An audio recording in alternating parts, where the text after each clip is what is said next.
আন্তর্জাতিক মাতৃভাষা দিবস উদযাপনে প্রস্তুত কেন্দ্রীয় শহীদ মিনার। কয়েক স্তরের নিরাপত্তা, কোনো শঙ্কা নেই দাবি ডিএমপি ও র্যাবের। সারা দেশে জোর প্রস্তুতি।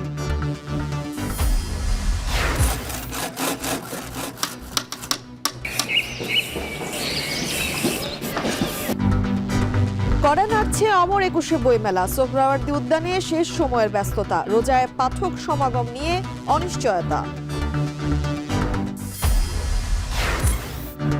বাজারে চড়া লেবু, বেগুন সহ ইফতারি পণ্যের দর।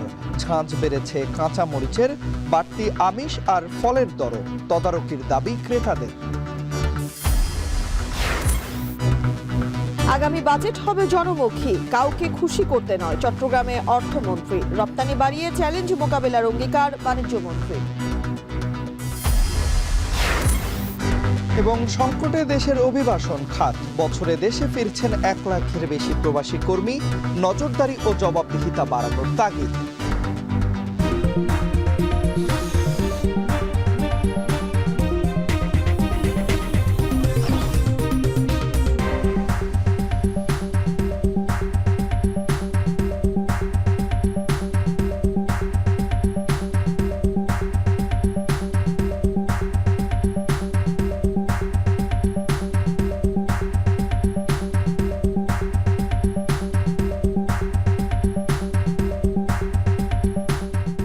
স্বাগত এখন দুপুরে। পুরো আয়োজনে আপনাদের সঙ্গে আছে আমরা দুজন, আমি তন্ময় কুমার রায় এবং আমি তানজিলা খান মেম।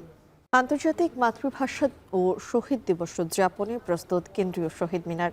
দিবসটিকে কেন্দ্র করে দেশে কোনো নিরাপত্তা শঙ্কা নেই বলে জানিয়েছেন ডিএমপি ও র্যাব মহাপরিচালক। শুক্রবার সকালে কেন্দ্রীয় শহীদ মিনার এলাকা পরিদর্শন করে ডিএমপি কমিশনার জানান, কেন্দ্রীয় শহীদ মিনারে কয়েক স্তরের নিরাপত্তা ব্যবস্থা নেওয়া হয়েছে।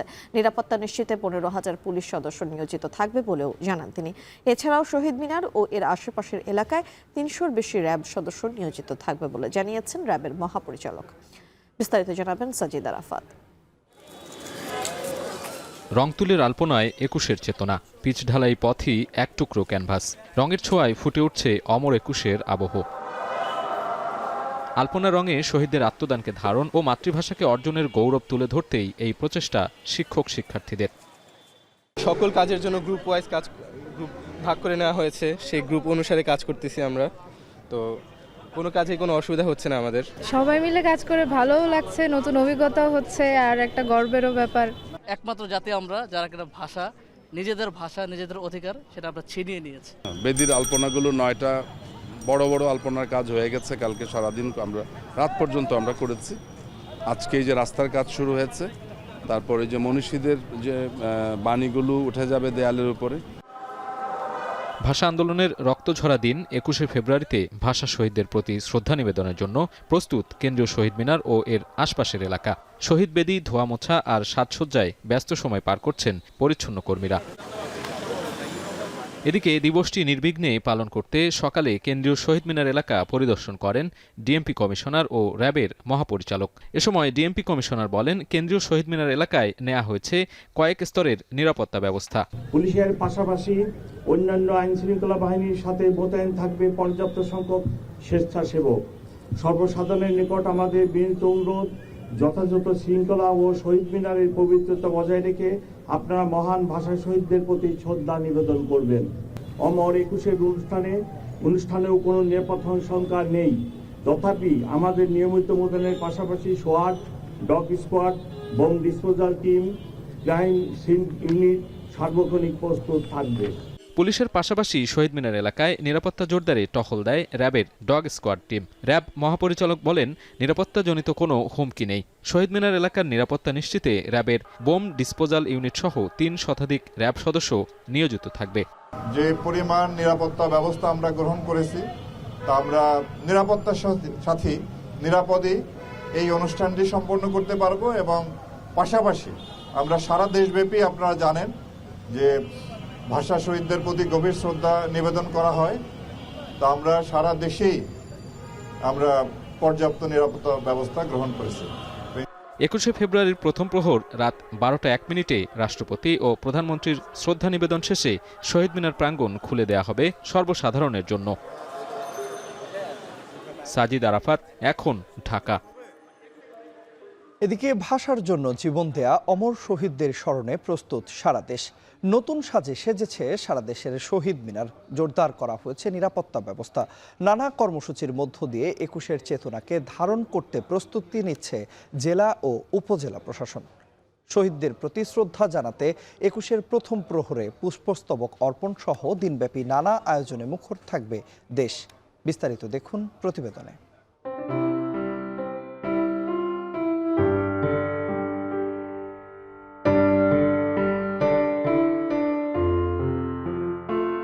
একুশে ফেব্রুয়ারি আন্তর্জাতিক মাতৃভাষা দিবস।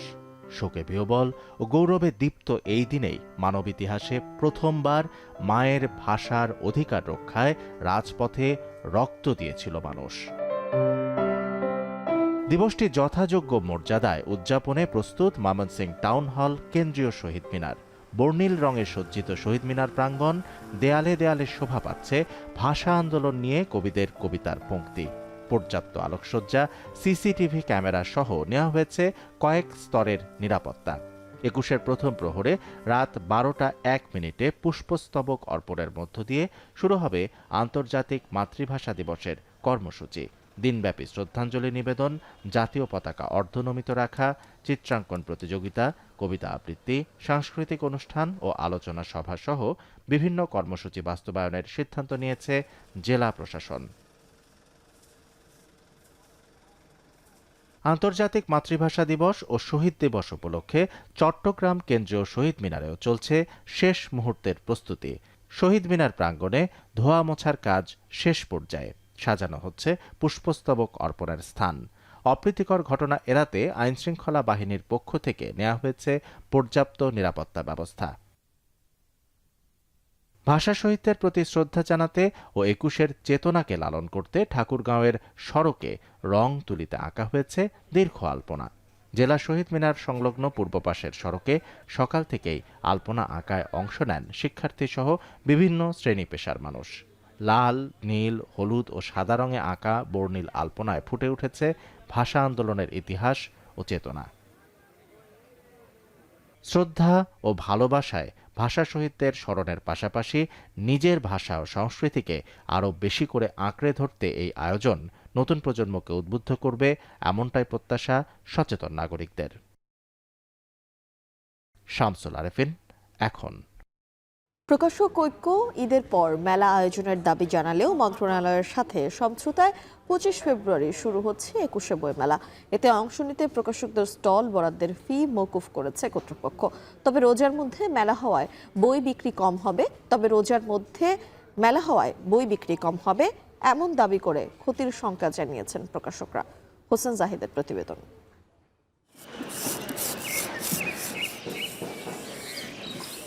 সূর্য সহধর্মী ফাল্গুন চৈত্র পেরিয়ে দীর্ঘ ২৪ বছর ধরে বইমেলার স্মৃতি বয়ে বেড়ান সাইফুল্লাহ নবীন নামের এই প্রবীণ। এবছর মেলা গড়াচ্ছে ফেব্রুয়ারির শেষ সপ্তাহে। তবে ভাটা পড়েনি নবীনের মেলা গোছানোর কাজে। বাঁশ ও কাঠের ফ্রেমে হাতুড়ি করাতের আঘাতে নান্দনিক নকশায় রূপ নিচ্ছে এক একটা স্টল।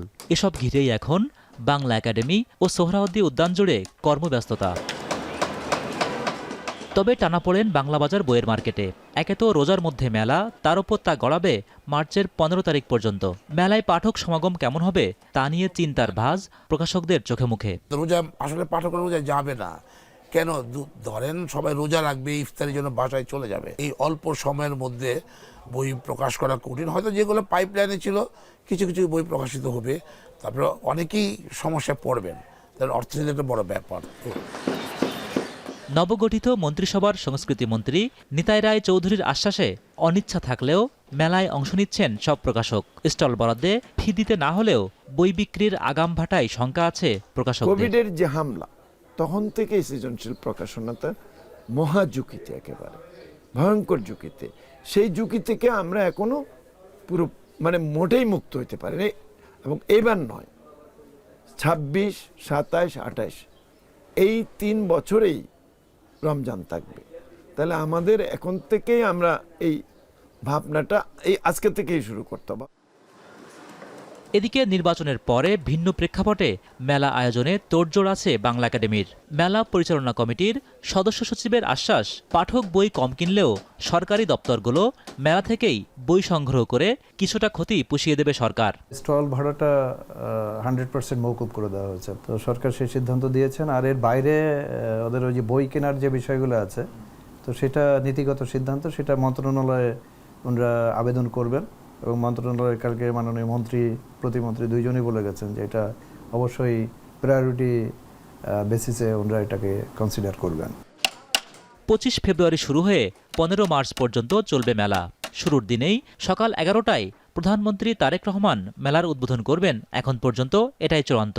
সব মিলিয়ে 90 ভাগের বেশি কাজ গুছিয়ে আনার দাবি করেছে মেলা কর্তৃপক্ষ। হোসেন জাহিদ, এখন, ঢাকা। রমজানের দ্বিতীয় দিনেও অস্থিতিশীল কাঁচা পণ্যের বাজার। চড়া লেবু, বেগুন সহ বেশিরভাগ ইফতারি পণ্যের দর। ক্রেতাদের অভিযোগ, কার্যকর নজরদারির অভাবেই এমন দর বৃদ্ধি। যদিও সরবরাহ কম থাকার অজুহাত ব্যবসায়ীদের। মাহবুব হাসান রিপনের প্রতিবেদনে দেখুন বিস্তারিত। সংযমের মাসে যেন অসংযমী নিত্যপণ্যের বাজার। হঠাৎ কিছু পণ্যের দাম বৃদ্ধি নিয়ে অস্বস্তিতে ক্রেতারা। রমজানের দ্বিতীয় দিনেও শসা, টমেটো, গাজর, ফুলকপি কিনতে হচ্ছে প্রথম রোজার মতোই বাড়তি দামে। দিনের ব্যবধানে কাঁচামরিচের ঝাল বেড়েছে কেজিতে 50 থেকে 100 টাকা। মানভেদে বেগুন 80 থেকে 120 টাকা, কোনো কোনো বাজারে তা ছুঁয়েছে 140 টাকা। এদিকে পেঁয়াজের দাম কিছুটা বাড়ার পাশাপাশি আমদানি করা রসুনের দাম কেজিতে বেড়েছে প্রায় 50 টাকা। কাঁচামরিচ কিনলাম 100 টাকা, আজকে কেজি 200 টাকা, মানে একদিনে আপনি 24 ঘন্টা 200 টাকা গেল। বড় রসুনটা বেচতেছি 220 টাকা, আর দেশি রসুনটা বেচতেছি 100 টাকা, আর পেঁয়াজ পাল্লা বেচতেছি 250 টাকা। দাম বাড়ে না, আদা রসুন দাম মানে আগের মতোই সেম রয়েছে। আমিষের বাজারেও চাপ স্পষ্ট। রমজানের আগে 160 থেকে 170 টাকায় পাওয়া ব্রয়লার মুরগি এখন বিক্রি হচ্ছে 200 থেকে 220 টাকায়। সোনালী মুরগির দাম কেজিতে বেড়ে দাঁড়িয়েছে 320 থেকে 350 টাকা। মাছের বাজারে রুই 220 থেকে 320 টাকা কেজি, আর ওজন ভেদে ইলিশের কেজি ছুঁয়েছে 1700 থেকে 2200 টাকা পর্যন্ত। সোনালীটা 330 টাকা চাইছে, আর ওইটা লালটা হলো 280 টাকা।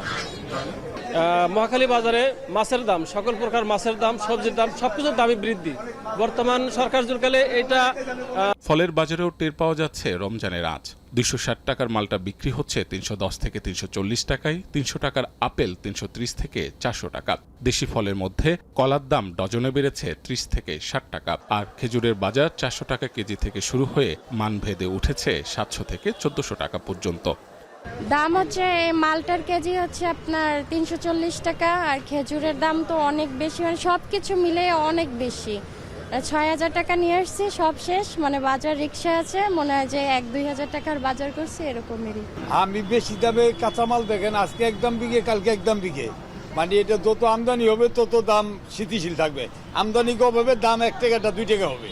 নজরদারির ঘাটতি আর অতিরিক্ত মুনাফার লোভেই কাঁচা বাজার আবারও অস্থিতিশীল, এমনটাই দাবি ক্রেতাদের। তারা বলছেন, সরবরাহ ও তদারকি নিশ্চিত করা না গেলে রমজানের পুরো মাস জুড়েই এমন ভোগান্তি আরও বাড়বে।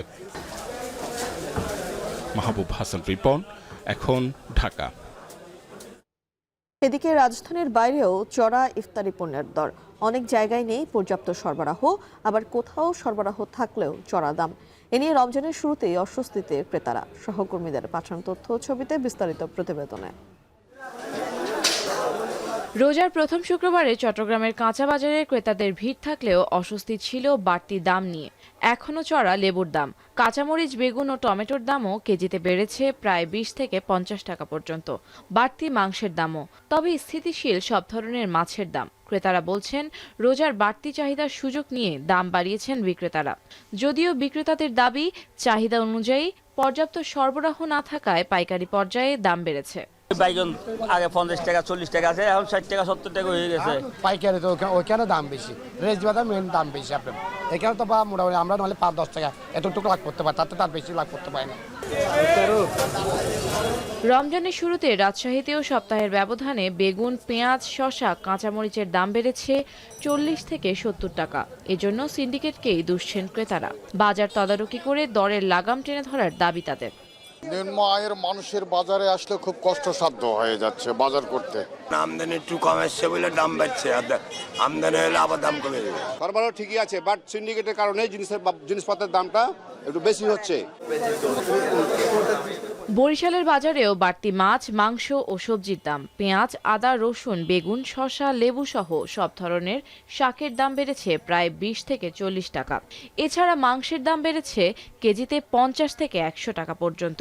তরকারি, মাছ, মাংস সবকিছুর দাম একটু বেশি মনে হচ্ছে। কাঁচা সবজি যাই বলেন কমে নেই, মোটামুটি তো সবই উপরে ঊর্ধ্বগতিতে আছে। ভোলায় বেড়েছে সব ধরনের মাছের দাম। রমজানে সরবরাহ কম থাকায় সপ্তাহের ব্যবধানে প্রতি কেজি ইলিশের দাম বেড়েছে 100 থেকে 150 টাকা। সাথে পাল্লা দিয়ে বাড়ছে দেশি ও চাষের মাছের দাম। মানিকগঞ্জ বাজারেও পড়েছে রমজানের প্রভাব। চাহিদা বাড়ায় বেগুন, শসা, কাঁচামরিচ, লেবুর দাম বেড়েছে কেজিতে প্রায় 30 থেকে 50 টাকা। আফনান অপসরা, এখন।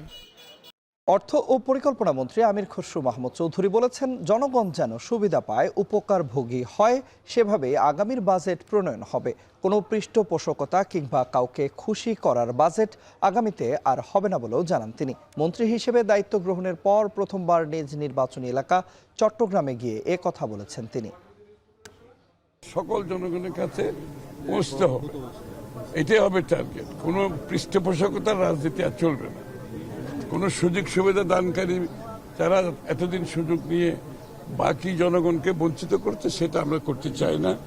আমরা চাই এমন বাজেট হবে যেখানে জনগণের আগামী দিনের বাংলাদেশের অর্থনীতিতে অংশগ্রহণ করার সুযোগ সৃষ্টি হবে এবং অর্থনীতির সুফল, উন্নয়নের সুফল বাংলাদেশের সাধারণ মানুষের কাছে পৌঁছতে হবে।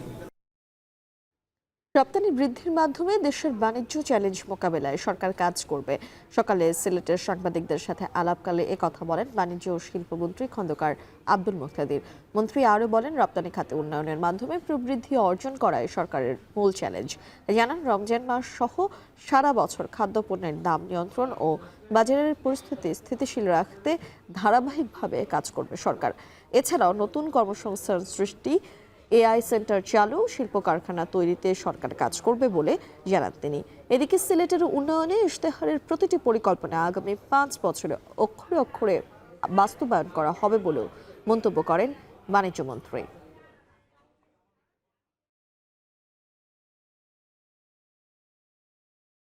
রপ্তানির একটা মাত্র পণ্য 85% আমাদের পুরো রপ্তানি বাস্কেটে, এটি তো আমাদের জন্য চ্যালেঞ্জিং। সেই জায়গা থেকে আবার বাংলাদেশকে উত্তরণ ঘটানো, রপ্তানি প্রবৃদ্ধি অর্জন করা, আমাদের রপ্তানি বাস্কেটটাকে বড় করা, নতুন নতুন পণ্য অন্তর্ভুক্ত করা, এটার মধ্যে বৈচিত্র্য আনা, ডাইভার্সিফিকেশন আনা, এগুলি আমাদের আগামী দিনের চ্যালেঞ্জ। সিলেটের জন্য যে পরিকল্পনা, আমি আমার প্রত্যেকটা বক্তব্যে এটার উল্লেখ করেছি এবং আমার ম্যানিফেস্টোতে যা আছে আগামী 5 বছরে তার অক্ষরে অক্ষরে বাস্তবায়ন করার চেষ্টা করব ইনশাল্লাহ। সারা দেশে সড়কে চাঁদাবাজির কোনো সুযোগ নেই বলে জানিয়েছেন পানি সম্পদ মন্ত্রী শহীদউদ্দিন চৌধুরী এনি। সকালে লক্ষ্মীপুর সার্কিট হাউসে সারা দেশের সড়কে চাঁদাবাজি নিয়ে সাংবাদিকদের প্রশ্নের জবাবে এ কথা বলেন তিনি।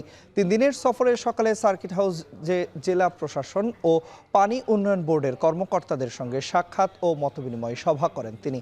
এ সময় তিনি আরও বলেছেন, খুব শিগগিরই দেশব্যাপী খাল খনন কর্মসূচি শুরু হবে।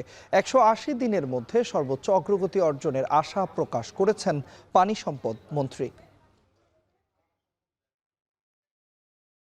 সারা বাংলাদেশে কিন্তু চাঁদাবাজি হচ্ছে, সরকার সেতুমন্ত্রী একটা কথা সারা বাংলাদেশে এটার কোনো সুযোগ নাই, আর লক্ষ্মীপুর তো নাই। খুব শীঘ্রই খাল খনন কর্মসূচি আমাদের শুরু হবে এবং সেটার মধ্যে লক্ষ্মীপুর অন্তর্ভুক্ত থাকবে। আমরা প্রত্যেকটা জায়গায় ওই ফিজিবিলিটি স্টাডির মাধ্যমে আমরা সেটাকে সমাধান করার লক্ষ্যে কাজ করার জন্য উদ্যোগ নিয়েছি।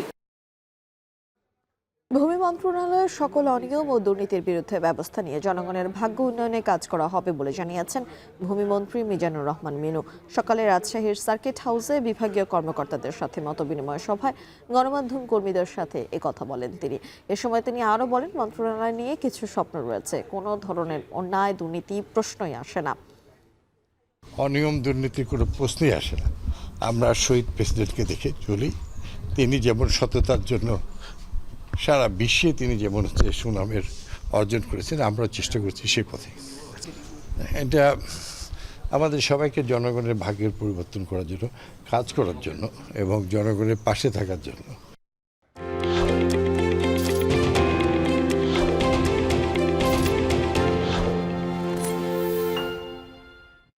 রোজার শুরুতেই হাওরের জেলা সুনামগঞ্জে বেড়েছে প্রসাধনীর বিক্রি। দোকানগুলোতে বাড়ছে ক্রেতাদের ভিড়। ক্রেতাদের পছন্দের হিসেবে পরিচিত পেয়েছে দেশীয় ব্র্যান্ডের পণ্যগুলো এবং মমতাজ ব্র্যান্ডের পণ্যগুলো। দোকানে দোকানে চলছে কেনাবেচা। লিপসন আহমেদের পাঠানো তথ্য ছবিতে দেখুন বিস্তারিত। জমে উঠতে শুরু করেছে সুনামগঞ্জের প্রসাধনী বাজার। দোকানগুলোতে ভিড় করছেন ক্রেতারাও। জেলার পৌর শহরের Surma market, united market, Khandakar market এবং দোজা মার্কেট সহ প্রায় অর্ধ শতাধিক দোকানে বেড়েছে কেনাবেচা। বিদেশি পণ্যের তুলনায় দেশি পণ্যের চাহিদাও বেশি। সাশ্রয়ী দাম এবং মান ভালো থাকায় বাড়ছে বিক্রিও। অনেকেই কিনছেন মমতাজ মেহেদি এবং ফেস ওয়াশ। মমতাজ মেহেদিটা ভালো, এটার রংটাও ভালো, দেশীয় প্রোডাক্ট যেহেতু এটার মোটামুটি কোয়ালিটি ভালো। মমতাজ মেহেদিটা আমরা সবসময় পরে থাকি, গায়ে হলুদে বা বিয়েতে, ঈদে মমতাজ মেহেদিটা বেশি চলে। ব্যবসায়ীরা বলছেন মমতাজের ম্যাসাজ ক্রিম, টিল, স্কার্ফ এবং মেহেদি ভালোই চলছে। অন্যান্য যে কোনো সময়ের তুলনায় ঈদে বাড়ে মেহেদি বিক্রির পরিমাণও। ওর মধ্যে আমাদের দেশি মেহেদি, মমতাজ এগুলো খুব ভালো চলে। কাস্টমার রিভিউ আমরা খুব ভালো পেয়েছি। সব প্রোডাক্টগুলাই অনেক ভালো, আর মমতাজটা বেস্ট মেহেদির মধ্যে। সুনামগঞ্জের 12 উপজেলার দোকানগুলোতে মমতাজ হার্বালের 100-র বেশি বিভিন্ন ধরনের প্রসাধনী পাওয়া যাচ্ছে। এখন সুনামগঞ্জ বৈদেশিক আয়ের অন্যতম উৎস রেমিটেন্স, অথচ অবহেলা ও সুষ্ঠু ব্যবস্থাপনা না থাকায় সংকটে অভিবাসন খাত। প্রতি বছর প্রতারণার শিকার হয়ে ফিরে আসা কর্মীর সংখ্যা লাখেরও বেশি। সংশ্লিষ্টরা বলছেন নতুন সরকারের প্রথম দিন থেকেই নজরদারি বাড়ানোর পাশাপাশি এই খাতকে আনতে হবে জবাবদিহিতার আওতায়। বিস্তারিত জানাচ্ছেন কামরুল হাসান জনি। সৌদি ফেরত রিজিয়ার পরিবারের খোঁজ পেলেনি এখনো। ব্রাকের আশ্রয়ে মানসিক ভারসাম্যহীন মধ্যবয়সী এই নারী কর্মী হজরত শাহজালাল বিমানবন্দরে পৌঁছানোর পর লক্ষ্যহীন ঘোরাফেরা দেখে সিভিল এভিয়েশন পরিবারের সন্ধানে ব্রাকের কাছে তাকে হস্তান্তর করে। ধারণা করা হচ্ছে তিনি জেদ্দার বাংলাদেশ দূতাবাসের সেফ হোম থেকে দেশে প্রত্যাবর্তন করেছেন। এখন টেলিভিশনের গন্তব্য ব্রাকের একটি আশ্রয় কেন্দ্রে। সেখানে খোঁজ মেলে বঞ্চনা ও অবহেলার শিকার হয়ে সৌদি আরব থেকে ফেরা আরেক নারী কর্মীর। নিজের টাকায় নিজের একটি ঘর হবে এমন স্বপ্ন নিয়ে যার বিদেশ যাত্রা, সেই নারী ফিরেছেন স্বপ্নভাঙা গল্প নিয়ে। প্রতারণার শিকার অন্তঃসত্ত্বা হয়ে দেশে আসা এই নারীর এখন পরিবারের কাছেই ফেরার দরজা বন্ধ। যারা বাসা বাড়িতে পালাইয়া আসে, যাদের কাগজপত্র নাই, তাদের এই খারাপ কাজ ছাড়া আর কোনো কাজ নেই। 100 জনের মধ্যে মনে হয় 20 জনই বাসায়, আর তা সবই এই কাজ। আমার এখন যে সন্তানটা, এটা আমি কাউরে দিতে চাইতেছি। ঢাকার একটি মানসিক হাসপাতালে দিন কাটছে স্বপ্নবাজ রেমিটেন্স যোদ্ধা সালে চৌধুরীর। তারও দায়িত্ব নিয়েছে ব্রাক। আমরা এদের পাশে আছি এবং এদের চিকিৎসা বা নিরাপদ আশ্রয়ের কাজ করছি, কিন্তু দীর্ঘ মেয়াদী যে পরিকল্পনা, এটা আসলে আমাদের সরকারকেই কিন্তু এই দায়িত্বটা নিতে হবে। এমন ভাগ্যবরণ করে শূন্য হাতে ফেরা কর্মীদের সংখ্যা দিন দিন বাড়ছে। প্রতি বছর ডিপোর্ট হয়ে ফিরে আসেন গড়ে প্রায় 1 লাখ প্রবাসী কর্মী। গেল বছর কেবল রিয়াদ থেকেই ফিরেছেন প্রায় 58,000 বাংলাদেশি। শ্রমিকদের দক্ষতা উন্নয়ন, নতুন শ্রমবাজার সৃষ্টি, দূতাবাসের সেবার মান বৃদ্ধি, ফিরে আসা কর্মীদের দায়িত্ব নেয়া ও বিদেশ যাত্রায় ব্যয় কমিয়ে আনা সহ নতুন সরকারের প্রথম দিন থেকেই অভিবাসন ব্যবস্থাপনা ঠিক করার তাগিদ দিচ্ছেন বিশেষজ্ঞরা। লোক পাঠানোর ক্ষেত্রে নতুন নতুন শ্রমবাজার তৈরি করার চেষ্টা করা, এর ছাড়াও পৃথিবীর যে দেশগুলোতে আমাদের শ্রমিকেরা রয়েছে তাদের যে সেবার বিষয়গুলো থাকে সেগুলো নিশ্চিত করা। শ্রম মন্ত্রণালয় এবং প্রবাসী কল্যাণ মন্ত্রণালয় কম গুরুত্বপূর্ণ মন্ত্রণালয় বিবেচনা করেই মনে হয় এই সিদ্ধান্তটি নেওয়া হয়। এটি কোনোভাবেই কাম্য নয়। এই প্রবাসীরা বছরে $30 বিলিয়ন পাঠাচ্ছে, যারা অর্থনীতির ভিত্তি, সেই মানুষগুলো কেন মানবিক মর্যাদা পাচ্ছে না? এর একটা বড় কারণ আমি মনে করি অভিবাসন খাতের অব্যবস্থাপনা, এখানে সুশাসনের ঘাটতি। এই জায়গাগুলো যদি আমরা আসলে ঠিক করতে পারি, আমাদের লোকজন বিদেশ যাবে কিন্তু সেটা দক্ষ হয়ে, সেটা নিয়মতান্ত্রিকভাবে যাবে, ফেরত আসার পর আসলে তার পাশে থাকে। তবে শ্রমিক গ্রহণকারী দেশগুলোর সঙ্গে কূটনৈতিক সম্পর্ক পুনরুজ্জীবিত করাই হবে নতুন সরকারের বড় চ্যালেঞ্জ। পরিবারের ভাগ্য বদলাতে এভাবেই প্রতিনিয়ত ছুটছেন বাংলাদেশি কর্মীরা, পাঠাচ্ছেন দেশের রেমিটেন্স। তবে অভিবাসন সংশ্লিষ্টরা বলছেন প্রবাসীরাই সবচেয়ে বেশি অবহেলিত। নতুন সরকারকে এই খাতে শতভাগ নজরদারির পাশাপাশি আনতে হবে জবাবদিহিতার আওতায়।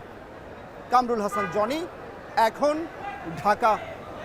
ভারতীয় মালিকানার দাপটে বিশ্বের প্রায় সব ফ্র্যাঞ্চাইজি লিগ থেকেই ছিটকে যাচ্ছে পাকিস্তানি ক্রিকেটাররা। এবার তাদের জন্য বন্ধ হতে যাচ্ছে ইংল্যান্ডের জনপ্রিয় ফ্র্যাঞ্চাইজি দ্য 100 এর দুয়ারও। বিস্তারিত দেখুন মাহফুজ আহমেদের প্রতিবেদনে। রাজনৈতিক দ্বৈরথের কারণে 2009 সাল থেকেই ভারতের ফ্র্যাঞ্চাইজি লিগ আইপিএল এর মঞ্চে অনুপস্থিত পাকিস্তানি তারকারা। বিশ্বের অন্যান্য লিগেও আইপিএল মালিকানাধীন দলে নেই ম্যান ইন গ্রিনদের উপস্থিতি। এবার একই পরিস্থিতি হতে পারে ইংল্যান্ডের ফ্র্যাঞ্চাইজি লিগ দ্য 100-এও। চলতি আসর থেকে দ্য 100-এর 4টি দল চলবে আইপিএল ফ্র্যাঞ্চাইজির অধীনে। ম্যানচেস্টার সুপার জায়ান্টস খেলবে লখনৌ সুপার জায়ান্টসের মালিকানায়। এমআই লন্ডনের মালিকানায় থাকছে মুম্বাই ইন্ডিয়ান্স। সানরাইজার্স লিডস খেলবে হায়দ্রাবাদ ফ্র্যাঞ্চাইজির মালিকানায় এবং সাউদার্ন ব্রেভসের মালিকানায় থাকবে ভারতের দিল্লি ক্যাপিটালস। আর এই 4 দলেই বন্ধ হয়ে যেতে পারে পাকিস্তানি ক্রিকেটারদের অংশগ্রহণ। ইংল্যান্ড এবং ওয়েলস ক্রিকেট বোর্ডের এক শীর্ষ কর্তা লিগের এজেন্টদের এই বিষয়ে সতর্ক করেছেন বলে জানিয়েছে পাকিস্তান এবং ইংল্যান্ডের গণমাধ্যমগুলো। তাতে বলা হয়েছে আইপিএল এর সেই অলিখিত নিয়ম চালু হতে পারে দ্য 100-এও। যদিও এর আগে নিয়মিত ইংলিশ এই লিগে অংশ নিতেন মোহাম্মদ আমির, ইমাদ ওয়াসিমরা। তবে ভারতীয় ফ্র্যাঞ্চাইজিগুলোর আগমনে এবার হুমকির মুখে তাদের অংশগ্রহণ। আইপিএল মালিকানার কারণে এরই মাঝে সিপিএল, এসএ টি20 এবং আইএল টি20-তে নেই পাকিস্তানি ক্রিকেটাররা। এবার দ্য 100-এর দরজা বন্ধ হলে আরও সংকুচিত হবে তাদের বাইরের লিগে খেলার সুযোগটা। মাহফুজ আহমেদ, এখন। শেষ করছি এখন দুপুর। তবে তার আগে শিরোনামগুলো জানিয়ে দিব আরও একবার। আন্তর্জাতিক মাতৃভাষা দিবস উদযাপনে প্রস্তুত কেন্দ্রীয় শহীদ মিনার। কয়েক স্তরের নিরাপত্তা, কোনো শঙ্কা নেই দাবি ডিএমপি ও র্যাবের। সারা দেশে জোর প্রস্তুতি।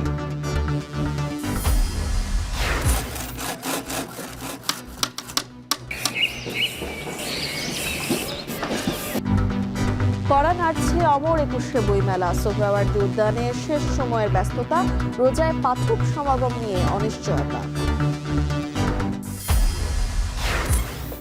বাজারে চড়া লেবু, বেগুন সহ ইফতারি পণ্যের দর। ছাঁচ বেড়েছে কাঁচা মরিচের। বাড়তি আমিষ আর ফলের দর। তদারকির দাবি ক্রেতাদের। ছুটির দিনে নিজ এলাকায় মন্ত্রী প্রতিমন্ত্রীরা। আগামী বাজেট জনমুখী করার প্রত্যয় অর্থমন্ত্রীর। রপ্তানি বাড়িয়ে চ্যালেঞ্জ মোকাবেলার অঙ্গীকার বাণিজ্যমন্ত্রীর। এবং সংকটে দেশের অভিবাসন খাত। বছরে দেশে ফিরছেন 1 লাখের বেশি প্রবাসী কর্মী। নজরদারি ও জবাবদিহিতা বাড়ানোর তাগিদ।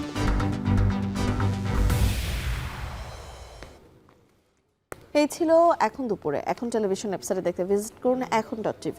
ফেসবুকে দেখুন facebook.com/tv.এখন আর ইউটিউবে দেখুন youtube.com/c/echontv।